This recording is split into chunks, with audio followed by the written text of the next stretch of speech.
तुम्हारा रहनुमा कहाँ चला गया जिस पर तुम ईमान लाए थे। आओ मेरी बात मानो, ये पत्थर। हाँ, ये अच्छी बात है। हम इन पत्थरों के सामने बैठकर उनका जिक्र किया करेंगे। अरे गजब, तंदूर से पानी निकल रहा है। सब लोग जल्दी भागो, नूह की कश्ती की तरफ दौड़ो। अल्लाह का अज़ाब आ रहा।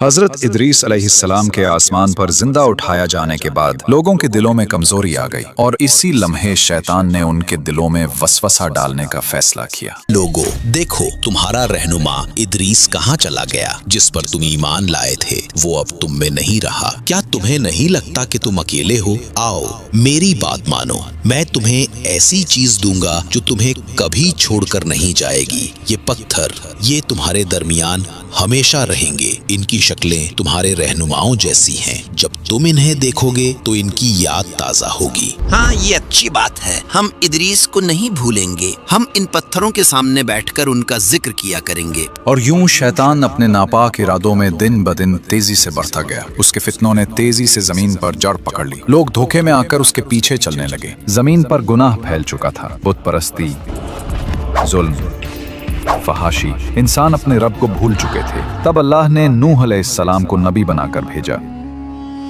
और बेशक हमने नूह को उनकी कौम की तरफ भेजा तो वो उनमें बिलवास्ता 1000 साल से 50 बरस कम रहे। फिर उन पर तूफान ने आ लिया जबकि वो जालिम थे। नूह अलैहिस्सलाम 950 साल कौम को समझाते रहे, ऐ मेरी कौम, मैं तुम्हारे लिए एक खुला हुआ डराने वाला हूँ। अल्लाह की इबादत करो, उसके सिवा किसी को शरीक न ठहराओ। अगर तुम ईमान ले आओगे तो अल्लाह तुम्हारे गुनाह माफ करेगा और तुम्हें एक मुकर्ररा वक्त तक मोहलत देगा। मगर वो ना माने बल्कि मजाक उड़ाते रहे। ए नूह, क्या तू हमारे बुतों से दुश्मनी रखता है? तुम तो सिर्फ हम में से एक फकीर इंसान है। क्या हम तुझे पागल समझे? ऐ मेरी कौम, अल्लाह से डरो, उसकी तरफ पलट आओ। वो तुम्हें आसमान से बारिश देगा, तुम्हारी ताकत को बढ़ाएगा और तुम्हें इज्जत देगा। ए नूह, अगर वाकई तुम अल्लाह के नबी हो तो वो अजाब ले आओ जिसकी तुम बात करते हो। हम तुम पर हरगिज ईमान नहीं लाएंगे।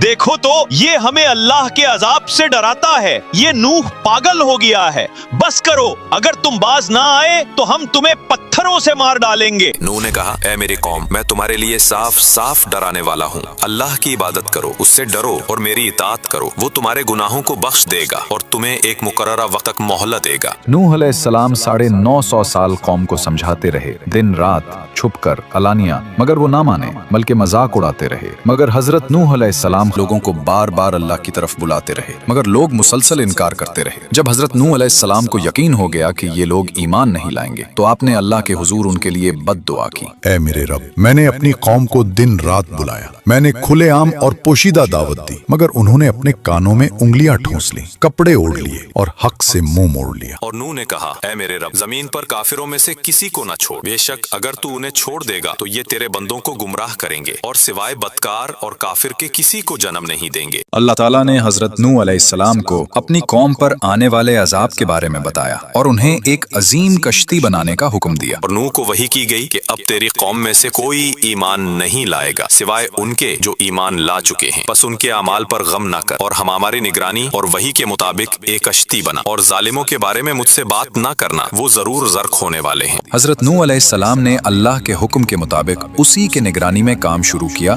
कश्ती के लिए सबसे पहले सागवान नामी दरख्त के बीज बोए गए जिसकी लकड़ी बहुत मजबूत और पायदार होती है।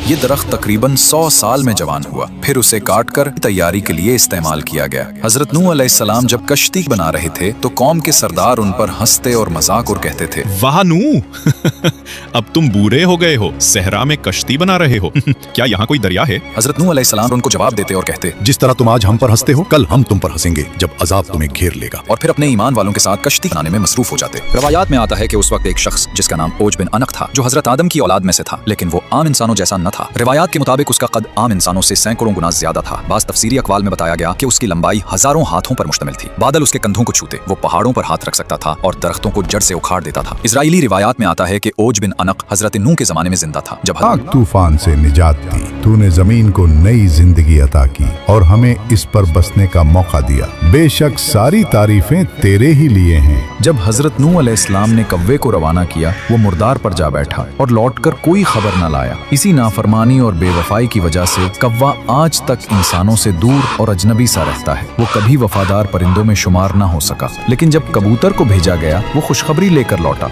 जैतून का पता चौंच में लिए, अमन और उम्मीद का पैगाम बनकर। इसीलिए कबूतर को हमेशा से मोहब्बत, वफादारी और अमन का निशान माना गया है। इंसानों ने इसे अपना करीब तरीन साथी समझा और कबूतर का जिक्र हर दौर में सुकून, सफाई और अमन के इस्तिआरे के तौर पर किया जाने लगा। ए ईमान वालों, अपने रब अल्लाह का शुक्र अदा करो जिसने हमें अपनी बेपाया रहमत से उस अजीम तूफान की हलाकत से बचाया और जालिम काफिरों से निजात दी। आज जमीन पर जिंदगी का एक नया आगाज हो रहा है, एक नई तारीख रकम हो रही है। बस अल्लाह से डरते रहो और हमेशा उसके अहकाम पर कायम रहो। जमीन पर अदलो इंसाफ को कायम करो और तौहीद के चिराग को रोशन रखो। अपनी नस्लों को ईमान की रोशनी सिखाओ, उन्हें अल्लाह की बंदगी और फरमान बरदारी की राह पर चलाओ और उन्हें फसाद, शिर्क और जुल्म से बचाओ। याद रखो, ये निजात अल्लाह की अजीम नेमत है, ये उसकी रहमत और करम का वाज़ेह निशान है। इस नेमत को कभी न भूलो और हमेशा अपने दिलों और आमाल में अल्लाह की याद को जिंदा रखो, क्योंकि कामयाबी सिर्फ उनके लिए है जो शुक्रगुजार रहते हैं और अपने रब के फरमान पर डटे रहते हैं।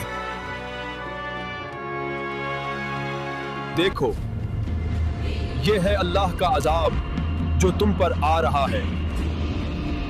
ये बादल अजाब का नहीं, बल्कि हम पर बरसने के लिए आ रहा है।